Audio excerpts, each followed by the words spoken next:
Dear colleagues, thanks to the Cornell Atkinson Center for Sustainability for the invitation and for convening this important discussion on the link between carbon removal and agriculture.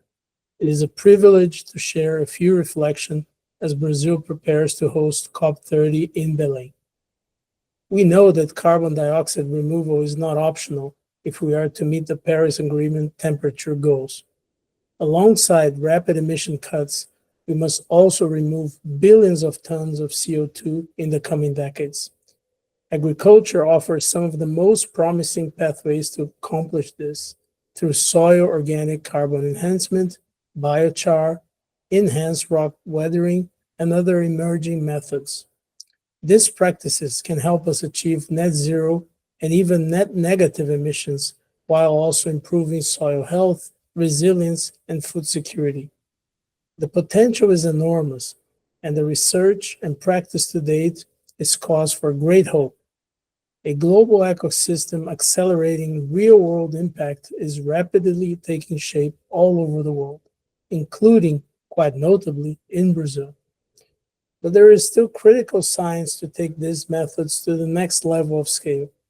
We must understand more properly how these techniques perform in different soils and climates. And we should not wait another decade for that. Key mechanisms for scaling climate solutions, such as emissions trading systems, Article 6 under the Paris Agreement, and more ambition NDCs are maturing. To be part of that, agricultural carbon removal methodologies must meet rigorous standards. They must show clearly how much carbon is removed, for how long, and under what conditions, so results can be trusted and accepted by regulators and markets. The next 5 years are critical for that. Brazil has a special contribution to make. Indigenous people pioneered biochar centuries ago, creating the remarkable black land soils of the Amazon. Today, modern successors have transformed this practice based on ancestral ingenuity. Brazil is also a leader in enhanced rock weathering, or ERW. As far back as the 1950s, researchers applied finely ground rock to soils to improve fertility. More recently, scientists have shown that this practice can also lock away carbon by turning CO2 into stable solid carbonates in the soil. If scaled, the implications for agriculture and climate would be transformative.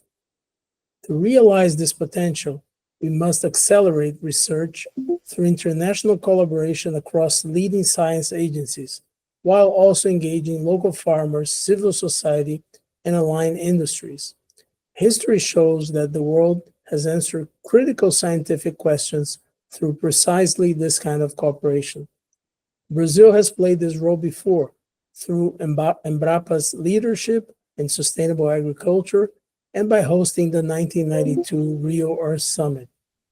COP30 in Belém is another opportunity for that. This is the spirit of mutirão, a Brazilian word meaning people joining hands to accomplish a shared task. COP30 has calls for collective, practical, pragmatic, urgent action to turn potential into delivery. This is why we aim to mobilize related people and entities to invest in research, accelerate field trials, and align standards so that agricultural carbon removal can be recognized in compliance systems worldwide. These solutions are central to achieve net zero targets and to foster socioeconomic sustainable development. Join us. Together, we can confirm and scale these solutions so they become vital elements of our unified climate action agenda. Thank you.